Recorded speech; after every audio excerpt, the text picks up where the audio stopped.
Bismillahirrahmanirrahim. Assalamualaikum warahmatullahi wabarakatuh. Alhamdulillahirabbil alamin, adada khalqihi wa ridha nafsihi wa zinata arsyihi wa midada kalimatihi. Wassalatu wassalamu ala asyrafil anbiya'i wal mursalin wa ala alihi washabbihi ajma'in, amma ba'du. Alhamdulillah, Bapak-bapak, Ibu-ibu, mahasiswa, mahasiswi Universitas Cordova yang dirahmati Allah, pada kesempatan kali ini kita bisa melaksanakan kuliah online ya.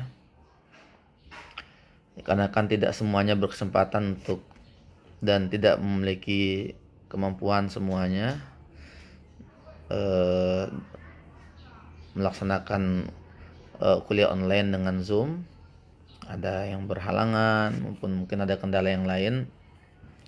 Maka kita berinisiatif melaksanakan kuliah via YouTube sehingga bisa diakses oleh siapa saja, bisa diakses kapan saja.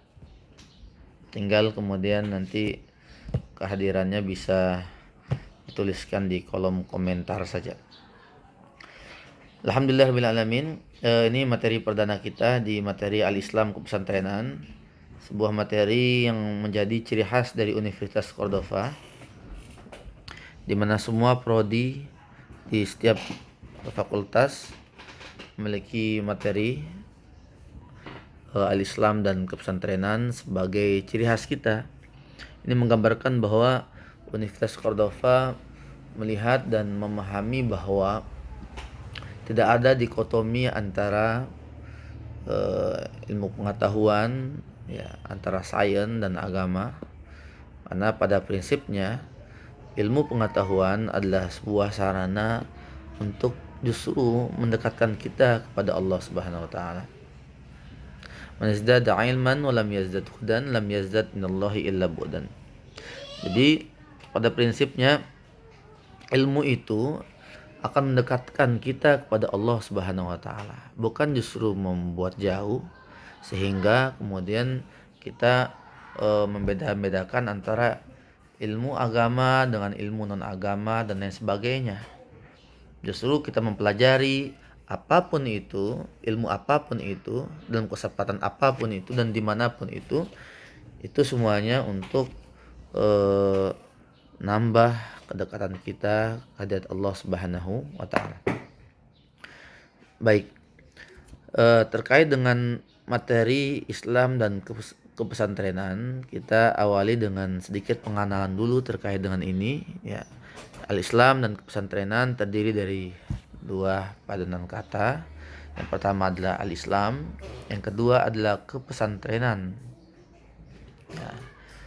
Jadi materi khusus di setiap prodi ya yang ada di Universitas Cordova ini menunjukkan bahwa Islam dan pesantrenan memang ini merupakan satu kesatuan yang kita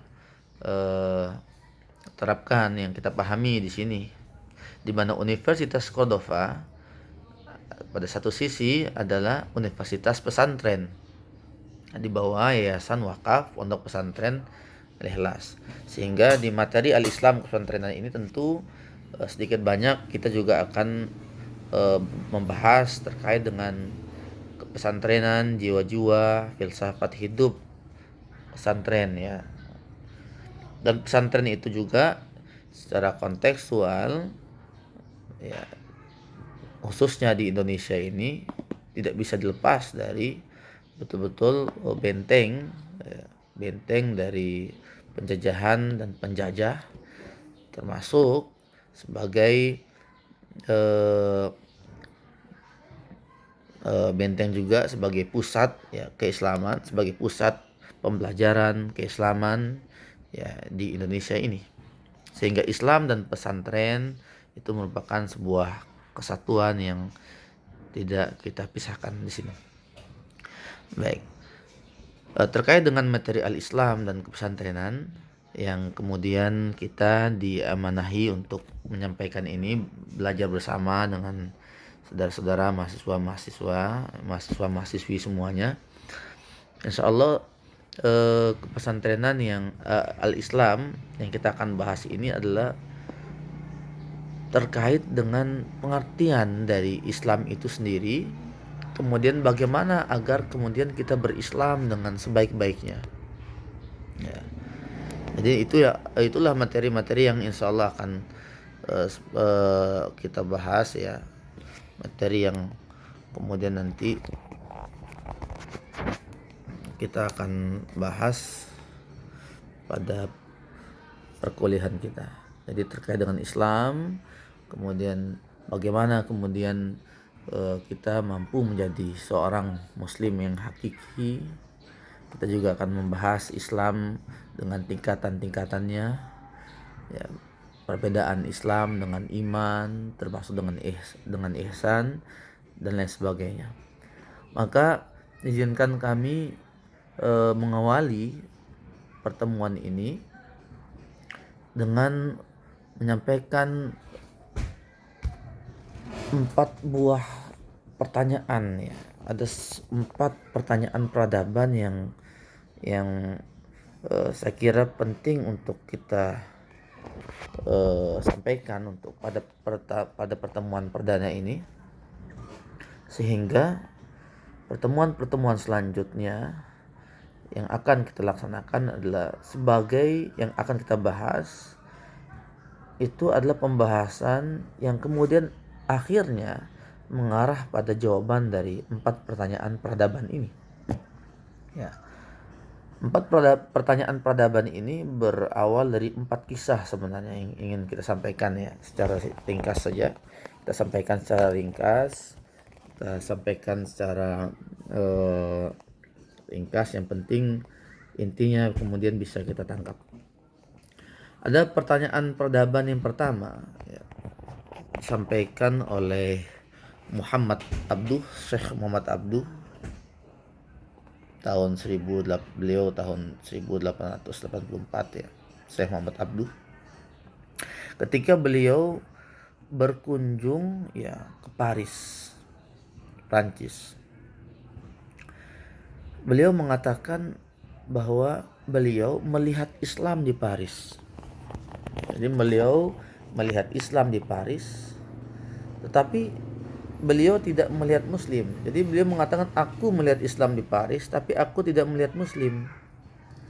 Aku melihat Muslim di Arab, tapi aku tidak melihat Islam.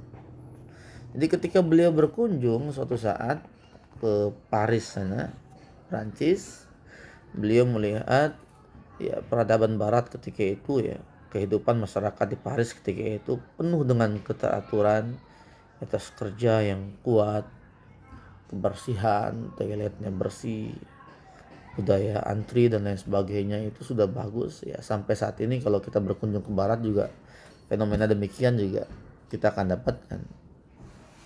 Kemudian ketika beliau melihat dan membandingkan bagaimana suasana dengan negara mayoritas Muslim ya, dengan negara Islam, negara mayoritas Muslim, justru yang sebenarnya ajaran-ajaran tersebut sebenarnya berada dalam ajaran Islam justru tidak nampak pada kehidupan sehari-hari orang Muslim, sehingga muncullah sebuah ungkapan ya, sebuah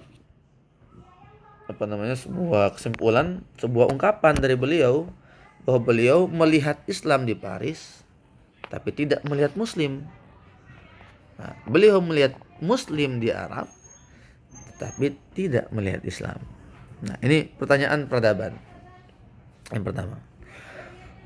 Pertanyaan kedua, sekitar 1 abad setelah itu, tahun 1929, Amir Shakib Arsalan ya, dalam sebuah bukunya beliau menulis sebuah buku ya, berjudul Mengapa Umat Islam Mundur Sementara Umat yang Lain Maju. Jadi sebuah pertanyaan yang kedua. Pertanyaan yang kedua, limada ta'akharal Islam wa taqaddama ghairuhum. Kenapa umat Islam itu mundur sedangkan umat yang lain maju? Ini pertanyaan peradaban. Ya, hampir sama dengan yang pertama tadi. Jadi seolah-olah kemudian selain Islam itu maju, kemudian umat Islam itu sendiri mundur. Ya, kesimpulan dari buku beliau itu mengatakan bahwa umat Islam mundur karena mereka meninggalkan ajaran Islam itu. Sedangkan umat lain maju atau barat maju justru karena mereka meninggalkan agama mereka, meninggalkan ajaran agama mereka. Baik, kemudian seringkas pertanyaan yang ketiga, tahun 1990-an, Syekh Mutawalli Sya'rawi. Saat itu ditanya oleh seorang orientalis. Orientalis itu mengatakan, apakah Al-Quran itu benar, katanya beliau. Kata orientalis ini kepada Syekh Mutawalli Sya'rawi, apakah Al-Quran itu benar? Dia jawab, ya benar. Nah, kalau Al-Quran itu benar, ya, dalam surah An-Nisa 141 ayat 141 disebutkan, dan Allah sekali-kali tidak akan memberi jalan bagi orang-orang kafir menguasai orang-orang beriman. Tapi buktinya sekarang umat Islam dikuasai oleh orang kafir, berarti Al-Quran tidak benar. Nah, itu yang disampaikan oleh orientalis. Nah, apa jawabannya beliau? Tentu Syekh Mutawalli Sya'rawi sangat ketika beliau menjawab tentu sangat gampang sekali bagi beliau, ya, karena dalam surah An-Nisa 141 itu, wala yaj'alallah, ya, wala yaj'alallah lil kafirin al mu'minin sabila. Ya, ayat tersebut mengatakan bahwa bahwa Allah sekali-kali tidak akan memberi jalan bagi orang kafir menguasai orang-orang beriman. Itu benar. Nah, itu. Tetapi realita yang ada sekarang, yang dikuasai oleh orang-orang kafir itu, oleh orang-orang non-muslim tersebut adalah orang-orang Islam. Berarti belum sampai kepada tarapan iman tadi. Jadi ayat ini benar. Yang disampaikan orientalis itu juga benar. Apa benarnya? Ya, memang sekarang ya orang-orang Islam dikuasai. Tetapi sesungguhnya orang-orang yang beriman tidak mungkin dikuasai, karena itu janjinya Allah. Itu menunjukkan bahwa Islam dan iman ini memang beda, ya, beda tingkat, ya. Dikuatkan nanti dengan surah Al-Hujurat ayat 14 itu. Ya, nanti kita akan sampaikan. Jadi dalam surah Al-Hujurat ayat 14 itu gambaran bahwa memang berislam dan beriman itu satu hal yang berbeda. Baik. Kemudian pertanyaan yang keempat, tahun 2012 oleh Nu'im Khayyat, ya, seorang senior reporter senior, ya. Beliau kemudian bertanya, menyampaikan bahwa ketika Nu'im Khayyat ini pulang ke Indonesia atau melihat Indonesia, kemudian Nu'im Khayyat ini melihat suasana bulan, ya, Ramadan di Indonesia ini betul-betul sangat meriah. Di mana-mana masjid penuh, ya, sholat taraweh, jumlah umat Islam juga yang umroh itu ratusan ribu. Tapi pertanyaannya, mengapa, ya, tindak korupsi itu masih meningkat, aksi pembunuhan terjadi di mana-mana, ya. Di mana letak salahnya itu di mana? Nah, ini pertanyaan peradaban yang sebenarnya ya hampir persis antara satu dengan yang lainnya, ya. Sebenarnya satu masalahan, intinya adalah umat Islam ini seolah-olah betul-betul memang rendah, ya. Padahal satu sisi dia berislam, dia melakukan sholat, dia melakukan zakat, dia berpuasa. Meskipun mayoritas, banyak juga yang kemudian sholatnya juga ya sekali sholat, sekali tidak, sekali sholat dan sekali tidak. Baik. Selanjutnya, setelah kita melihat 4 pertanyaan peradaban tadi di atas, tentu kemudian muncul juga ya pertanyaan tersebut pada diri kita. Apa yang terjadi dengan kita, gitu, dengan orang Islam? Lantas ada sebuah analisa Dr. Abdul Qadir Baraja, sebuah analisa Dr. Abdul Ghaffar Raja yang menganalisa ya, dan membagi Muslim itu pada 4 tingkatan. Muslim ada 4 jenis, ada 4 tingkatan kualitas orang Muslim. Yang pertama, Muslim jenis pertama ini, ya, dia memahami Islam, mengamalkan Islam, peduli terhadap keadaan umat Islam. Ini jumlahnya 10% dari umat Islam.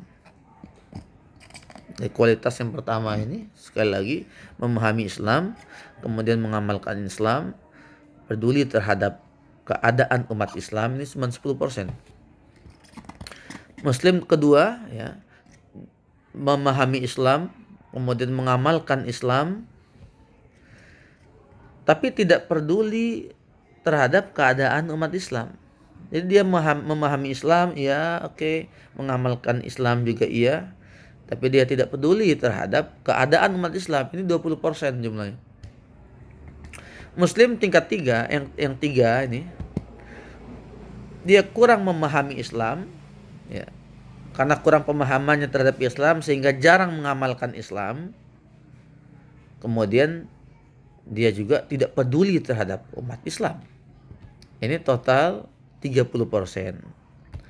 Yang keempat, tidak memahami Islam, tidak mengamalkan Islam, dan tidak peduli terhadap urusan umat Islam, bahkan membenci umat Islam. Ini 40%.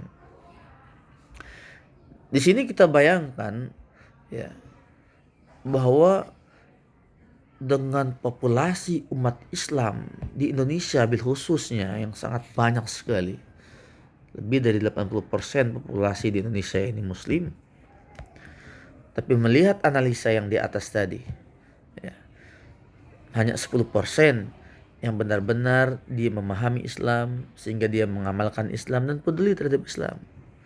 Nah, inilah yang kemudian membuat ya tentu sebagai sebuah analisis yang bisa menjawab juga pertanyaan 4 peradaban tadi.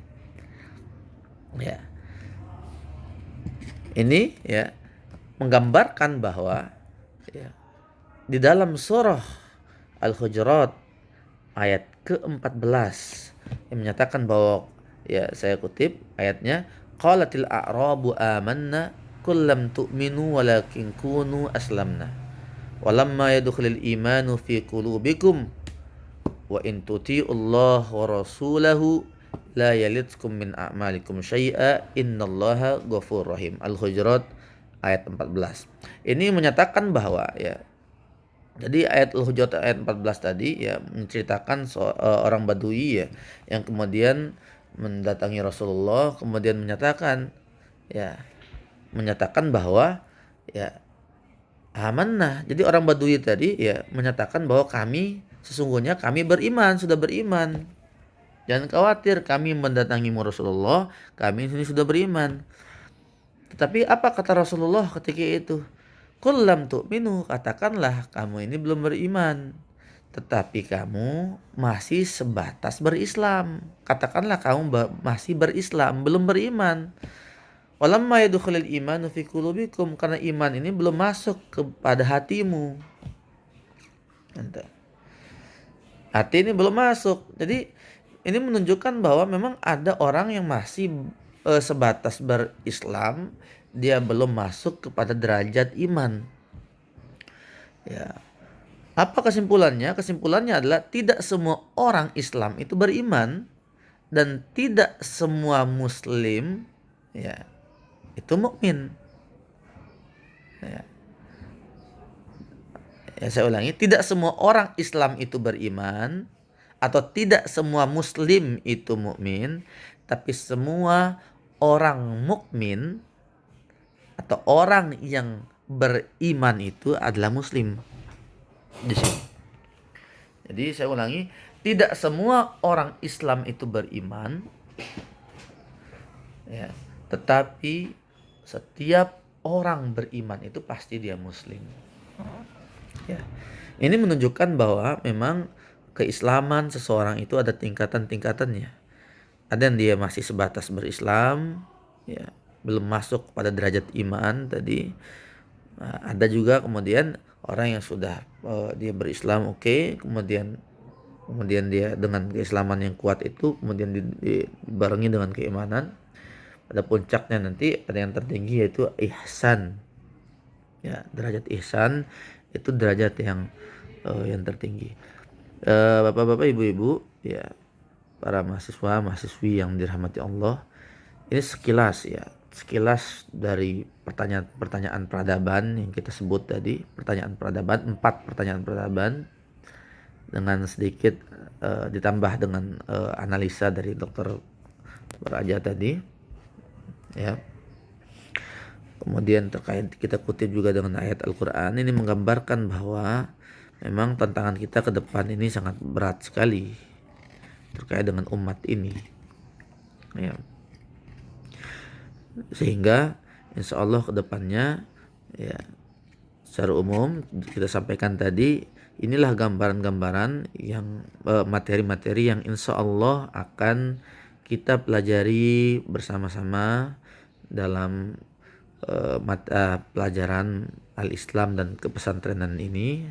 Nanti kita akan membahas apa itu Islam, ya, dan bagaimana kita berislam dengan sebaik mungkin, ya, sehingga kita naik kepada derajat iman, kemudian derajat ihsan, dan nilai-nilai dari keislaman itu kita bisa terapkan pada kehidupan kita sehari-hari, ya, dalam profesi kita sehari-hari apapun itu profesinya. Yang polisi menerapkan Islam dengan keimanan pada profesi kepolisiannya, seorang guru pada profesi gurunya, orang tua juga pada profesi sebagai tanggung jawab sebagai orang tuanya, bisnismen juga menerapkan Islam pada bisnisnya, seorang suami istri, seorang suami, seorang istri, seorang anak, apapun itu, apapun kita, ya, kita terapkan Islam pada setiap lini kehidupan kita. Baik Islam yang kaitannya adalah syariat, ya, sesuai dengan rukun Islam itu ada syahadat, ada kemudian sholat, ada puasa, ada zakat, ada haji, termasuk kemudian pada tingkatan keimanan yang kita ketahui, ya, rukunnya itu ada, kemudian percaya kepada Allah dan lain sebagainya, ya, sampai kemudian akan membuahkan pada ihsan, akan tercurahkan, ya, akan kemudian menghasilkan buah, yaitu akhlak yang mulia, ya, yang bersifat ihsan, ya, yang mulia, yang ihsan, sebagai gambaran utuh dari pohon keislaman tersendiri, sebagai gambaran utuh dari bangunan Islam itu sendiri, ya.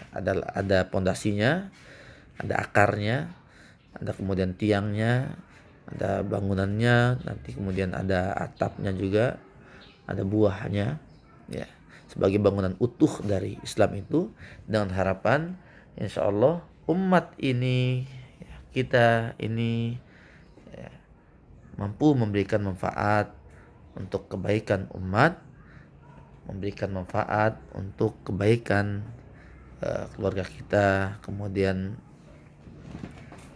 daerah kita masing-masing. Pada akhirnya, hadirin sekalian, kita tutup pertemuan ini dengan pertanyaan juga, ya. Setelah kita mendengarkan sedikit pemaparan di atas tadi, ya, ada sebuah pertanyaan yang ingin kami tanyakan kepada kita semuanya. Lantas kita menuntut ilmu, kita belajar di Universitas Cordova ini, kita mempelajari segala sesuatu ilmu, segala macam ilmu. Pertanyaannya adalah, itu untuk apa? Orientasinya untuk apa? Ini pertanyaan. Jangan sampai kemudian kita menuntut ilmu, ya, kemudian justru ilmu yang kita tuntut ini menjauhkan kita dari agama itu. Karena itulah problem kita. Jadi kita hanya sebatas berislam, tapi ketika kita menuntut ilmu, justru ilmunya sama sekali tidak membuat keislaman kita lebih baik. Ya.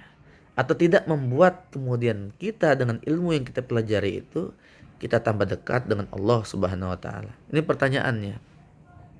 Maka kita berharap jawaban dari bapak-bapak, dari ibu-ibu, mahasiswa-mahasiswi sekalian ya.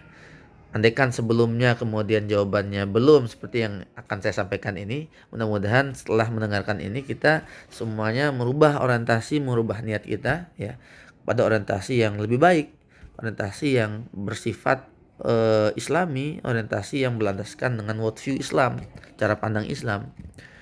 Jadi ketika pertanyaannya untuk apa atau apa orientasi kita menuntut ilmu, orientasi kita belajar, ya, orientasi kita kemudian bekerja dan lain sebagainya, maka jawaban yang tepat, yang insya Allah tepat adalah kita lakukan semuanya itu orientasinya adalah untuk ibadah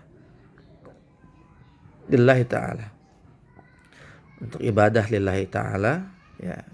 Kita mencari ridho Allah Subhanahu wa taala dari ilmu yang kita pelajari ini. Karena ilmu itu adalah sarana untuk mendekatkan kita kepada Allah Subhanahu wa taala. Itu yang pertama. Yang kedua, orientasi kita thalabul ilmi, kita menuntut ilmu, kita belajar. Terkhusus di Universitas Cordova ini yang kedua adalah dengan ilmu yang kita pelajari itu, kita niatkan untuk kemudian mengamalkan ilmu itu sehingga kita mampu memberikan manfaat sebanyak mungkin dengan ilmu yang kita miliki ini untuk umat ya untuk daerah kita ini, untuk segala sesuatu ya kebaikan untuk semua ya masyarakat, untuk semua keluarga kita, terkhusus untuk umat ini ya. Kita persembahkan itu semuanya lillahi ta'ala untuk memberikan manfaat sebanyak-banyaknya untuk umat. Saya kira ini, kalau ada pertanyaan silakan nanti bisa di kolom komentar. Silakan bisa disampaikan juga dengan dalam grup WA. Mudah-mudahan semuanya sehat ya. Mudah-mudahan semua sehat, normal kembali sehingga kita bisa melaksanakan segala sesuatu normal seperti biasanya. Saya kira ini, jazakumullah. Mohon maaf bila ada kekurangan maupun sesuatu kata yang mungkin kurang tepat atau tidak jelas dan lain sebagainya, bisa ditanyakan dan bisa kita diskusikan selanjutnya. Sampai bertemu di pertemuan selanjutnya. Jazakumullah. Wassalamualaikum warahmatullahi wabarakatuh.